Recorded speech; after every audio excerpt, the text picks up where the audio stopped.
little early. I'm a little early. See if the numbers, if people pop up real quick. There they are. There's the numbers. We'll see if people pop in here. People don't pop in here in 15 minutes. I'm going back to the other live feed that I did not plan on being live over on accident.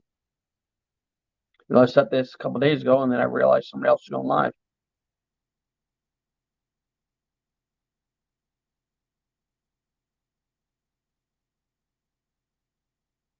Mm. Mm. Mm. It's good. Wow.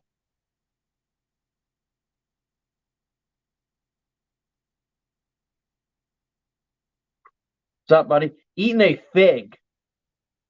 So good. I've never had it before today. This is the first time I've had a fig, and it's so good. Oh, it's so good.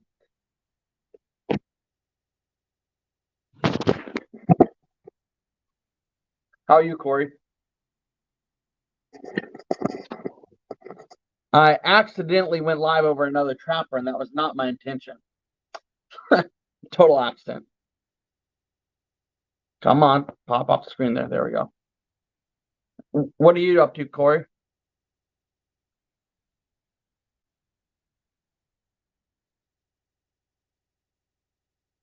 Are you excited for steelhead season or Chinook season?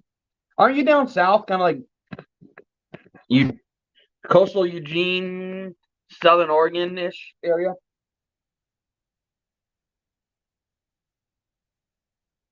I've been trying offline to catch a big king salmon. Yeah. See, I ran into my big king salmon, never got it weighed with parental influence. Oh, you don't worry about it. You don't need to weigh it. Never weighed it. Shoot myself in the foot to this day for not weighing it. And massive shoulders. It was caught off Coastal River in Tillamook area. Yeah. For me, interesting enough. Oh, that's right. You live in Coos Bay. Interesting enough, the fish I caught, everybody says eggs for big salmon. I caught it off a marabou jig. No bait, nothing on the jig, just marabou. So I know everybody preaches put bait on your jigs, but there's something about having a jig down there that just flows in the current without anything impeding it, the feathers, that gives it just the perfect look to the fish and they can't handle it. Yeah, bait's great, but I've had days where the salmon fishermen are above me fishing all kinds of eggs and gunk and smells. I put a scentless jig down there, no scent, just marabou. Float down there and nail them. And the guys look at me in the boat and they're like, how's this guy catching these fish, right? They just don't know how I'm catching them. And it's because I went the polar opposite of what they're doing. They use a ton of scent and smells. I went no scent and smells. Just something down there like this that looks like a gob of eggs with no smell. A red jig. Not going to give up the other two colors, but, red jig's really good. Because I only have really 3 jigs that I might go to. But that red jig down there, just like this, looks like eggs. And they can't handle it. They eat it because there's no, I don't know, it's just different to them. All of a sudden, they have all these heavily scented chemical baits going by, and then all of a sudden, something go by that has no smell. It catches their attention, and they eat it sometimes. It's different than what everybody else is doing that sometimes gets you the bites. And I've been fishing jigs for a really long time, been tying it for a long time. I remember when Yakima bait jigs had eagle claw hooks on them in the store. This is probably 2003. And I remember that's like the only hooks you can get. They weren't that great, they were just kind of the feathers were thrown on there, wrapped on. They weren't palmered around, so they have extra fluff. We started palmering them, catching a lot of fish, and for years we'd go out there. I'm not saying we catch a ton of fish, but we catch our fair share. We being my dad, my brother, myself, fishing jigs. And we'd have days where we go down to the Kilches River in Tillamook and people like, oh, we asked, how's the fishing? They're like, oh, nobody's caught anything all morning. My dad went down there one day, boom, boom, boom, 3 fish, back-to-back casts in that spot where they've been fishing all morning, and that was on jigs. No fin, no nothing, just the jig and marabou. So there's times where it just shines. But I've also had it where, you know, one of my biggest fish I was talking about earlier, I cast up in front of a boat. He was anchored there. They're fishing way out through the middle, and I was fishing in a pocket that they can't access from out further out. And I was fishing in this pocket that boat was going like this, just kind of floating around down there. Next thing you know, it went under. I was probably 5 feet from the tip of that boat, set the hook, and that thing had to be. Now, I'm sure you've seen it, the really big one next to the 20-pound Chinook. I like to think that was pushing 50, but I don't know. But that's what happened there, and that is that sweet, that sweet feeling. Those guys floating the boat that whole river, and you hook one from the bank right in front of them, and there's guys screaming, "That's a 70-pounder," this and that, and all this stuff. And it just happens to they get that over that you get that joy, that little bit of joy that makes you so excited to catch one. Because they got the whole river. They get so many opportunities, and you get this one opportunity, and then you capitalize on it. That's a great feeling. Every single day is different. Some days they want jigs. Some days they want real bait. And some days they want soft plastic beads. Correct. So here's the interesting thing too. When we fish, let's say it hits 5 o'clock, you no longer see boats coming by. The boats will be moving around, right? And the boats will be here. Another boat will be here, and the fish will go. If there's a gap, the fish will be between the boat. Then I'll watch the fish. Sometimes the boat will move in, and the fish will move down to the hole, into the hole, or they'll come up the bank, hug the bank. So when boats sit there and move, the fish are moving around them. Think of it like you got a water and you throw a drop of food coloring in there, then you swirl it. Well, that swirling is the boats, and the food coloring going around the swirling motion is the fish, and they'll move around, and that's what I see happen on this local river a lot. And once the boats are gone, you throw it up there, it goes under. I mean, I don't know what it is if the boats are bothering them from moving in. Because this particular hole, I'll say 97% of boats, maybe 2 or 3 boats in the day won't stop there because there's 6 boats already anchored in the hole. But of all the boats that go by, they anchor there, and those fish are constantly getting moved, and the fish be on the other side. Boat will come down, anchor on top of them. The fish will move in. They move down towards the tail of the hole. And I will sometimes, when I'm on the bank, there's 3 or 4 spots there in this section, 100-yard section maybe. And then I will move when boats aren't, and then catch them. And then when the boats move, at the end of the day, and there's all gone from 5 to 6 maybe, right in there, right at the end of the day, when you got to come back over the mountain to live in the valley, you can start catching them. The fish aren't getting harassed, so settle up and then bobber down. And it's just something about the boats that irritate the fish sometimes. And that's always on jigs. I have bait, rarely bring with me, but there's occasion where, I'll fish bait. I don't like dealing with all the gunk on my reels and getting in my reels, but I've never really been a huge bait fisherman. Probably 95% of my Chinooks, with maybe 2 or 3 being on bait. Well, 2, 3, 4 maybe on bait. The rest, all those photos you see me post, I'm on jigs, right? The steelhead now used to always be on salmon jigs, right? You used to catch a lot of steelhead on salmon jigs, salmon-sized jigs. We would never go down to that small stuff. But there are times where, that just worked. Cream colors, peach colors. The one that's really underutilized is cream. It's not a yellow. It's not whitish. It's a cream, like a cream colored Caroline Dubbin marabou is deadly on steelhead at times. Caught a lot of steelhead on that because a lot of people don't use that color. And it's not a mix of 6 or 7 different colors or 3 colors in there. It's solid cream, solid red, usually with blackheads, solid blues, solid blacks, solid colors. Because nobody else is doing that. And I feel like solid colors look more like a bait in the water versus multicolors with depth, because it doesn't look the same. It doesn't look as much like eggs. So solid colored jigs, hand-tied, palmered is the deal for me. And I don't talk about that a lot. That's really tight-lipped, some of the colors I mentioned, but that's the deal for around here. Now I have had dinger jigs, Dinger jigs tie on my colors because I have all the supplies, but I don't tie my own as much. Also, since the salmon's been closed up here a lot, I don't go a lot, and so I have them time my colors for me. But I say this color, I find the color on the website, say this color, and this size hook, and he'll wrap it up for me. Now I know a lot of people fish. Going on to the next one. My PB is 95 pounds Chinook salmon. That's big. Going on to the next part of that, a lot of people say 5/6 hooks. Those big jig hooks are good. I feel like you snag too many with them. So I use the 3/0, and it's just enough that you don't snag the fish and you don't bump into them. And the hook is concealed in the marabou, so they don't see it as well as those bigger hooks with that big long shank on them. That's another trick that I found to be very consistent performing. Back to this. My PB is 95 pound fall Chinook salmon. That's big. Was that in Alaska? I have to ask, because where else are you going to run into something like that? Maybe Canada, but years ago. Where was that? Like state-wise. I don't want to know river, because if it is a special spot, you know how we are with special spots.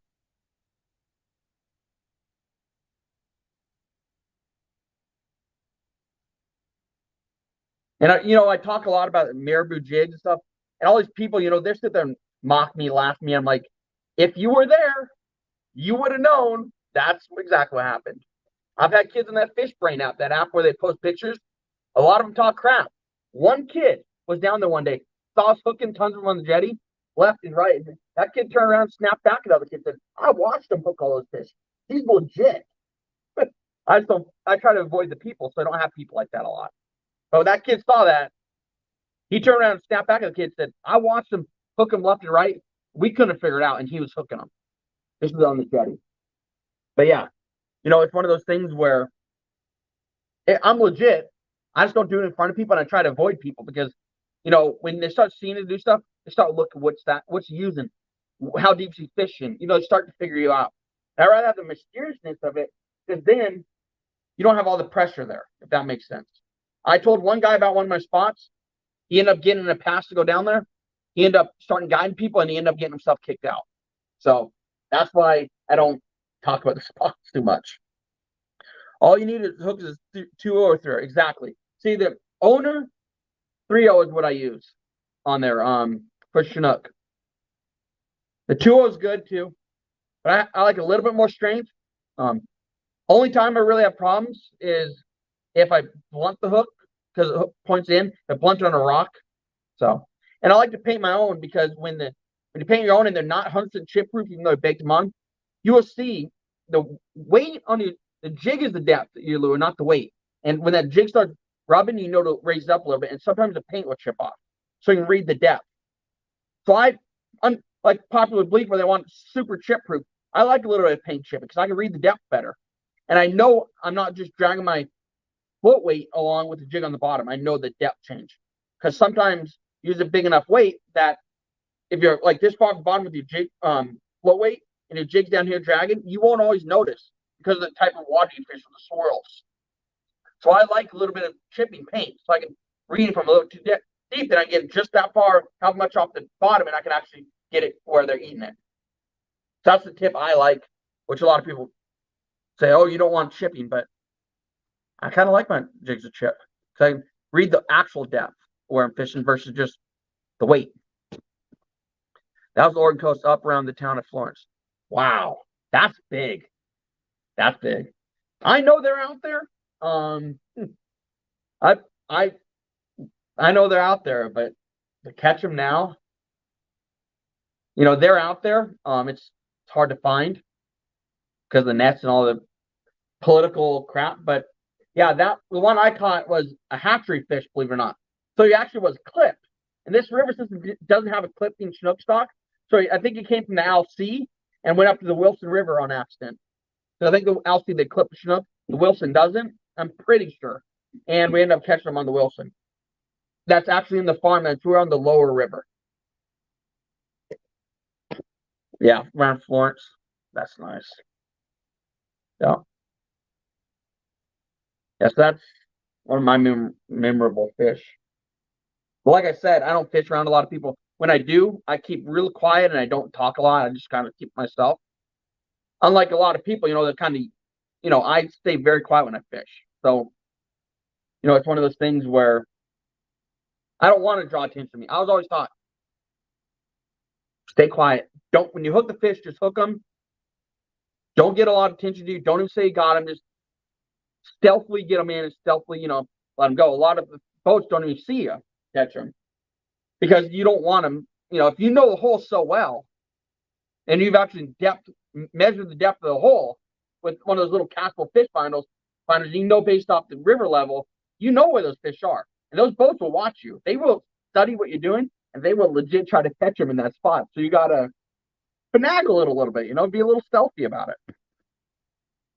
I've hooked into 10 big kings in downtown Coos Bay about 2 years ago on twitch and jig. Yeah. Twitch and jig's awesome. I know a lot of the thing I've learned about twitch and jigs, the people that will twitch their jigs and actually twitch the jig versus putting like a 1 ounce weight they have a twitch jig and then a 1 ounce weight above it.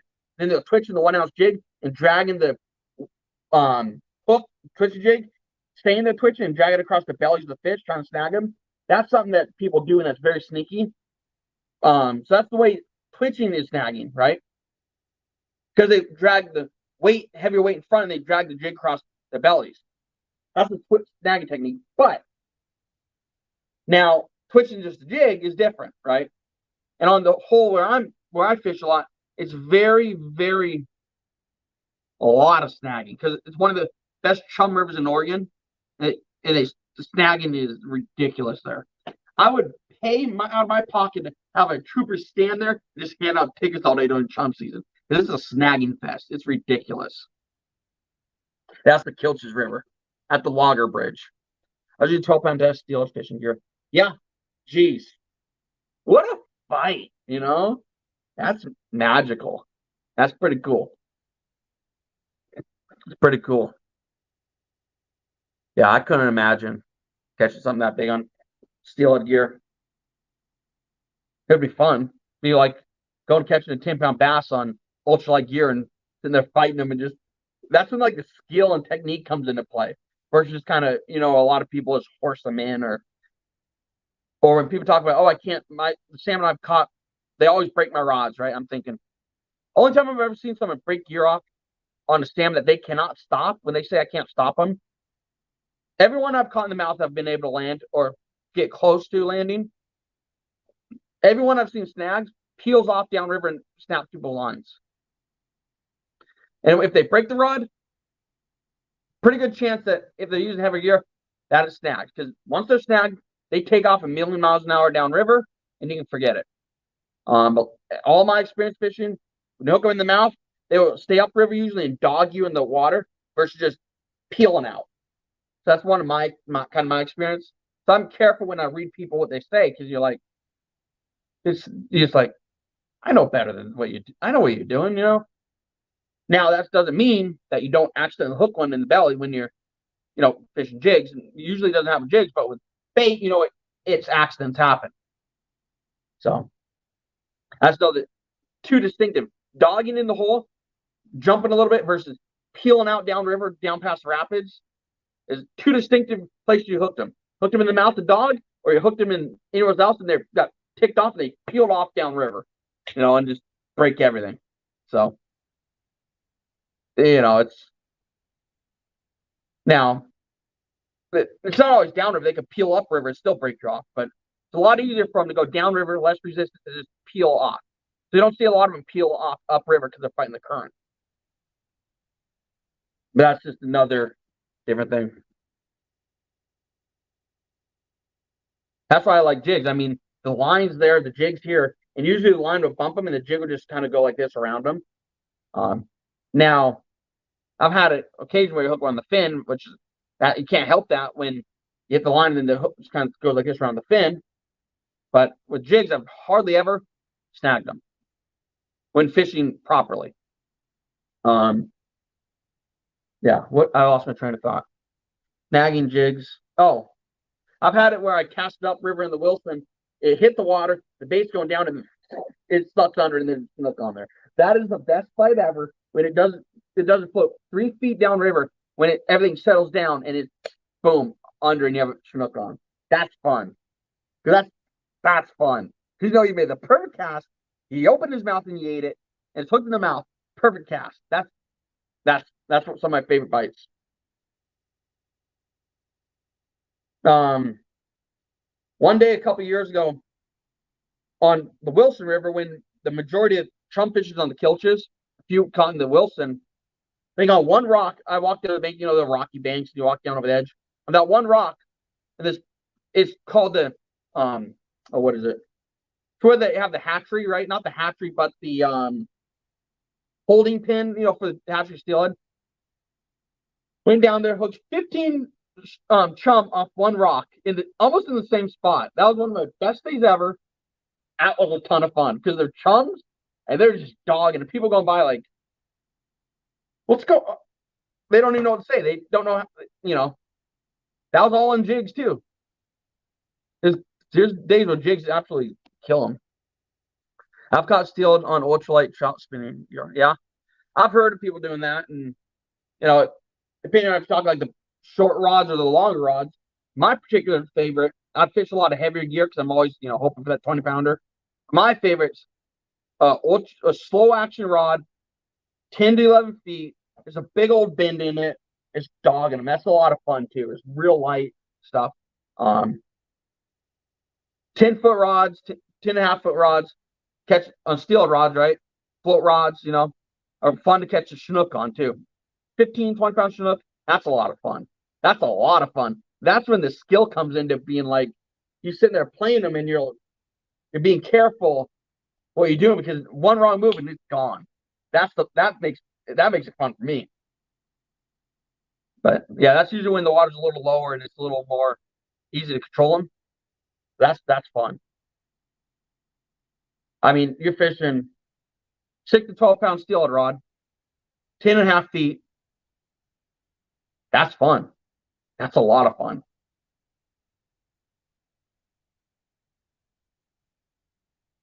Dog's passed out over here.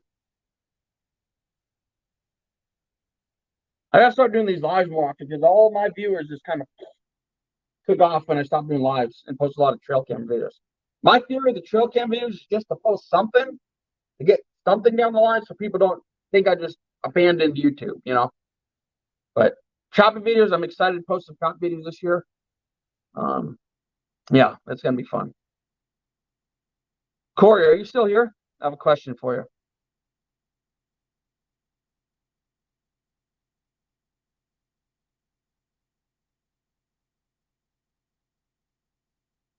I think I'm gonna get off and I'm gonna go over to Next Gen Trappers YouTube live. Go over there and watch some of his stuff. I watched 58 of his videos. I think 58 of his Next Gen Trappers videos the other day. I'm gonna get off because I don't want to overstep his live feed and go over there. But let me see what you have to say real quick. I had a salmon bite a spinner that way, and the fight was on. Yeah, yep. See, salmon. See, I when I was a little kid, I caught them those little, you know, spoons, those steel spoons, those little, not like the regular ones, but those. They almost look like a bell-shaped steel spoons. Those old Canadian style ones or whatever they are. Love catching on those. I still need to catch a steel on a spoon, although my spot's different. All right, I'm gonna get off. Go. All you need to go over to Next Gen Trapper on YouTube. Watch his live if he's still live. If he's not, I'll come back on here, pop back live again. All right, have a good day.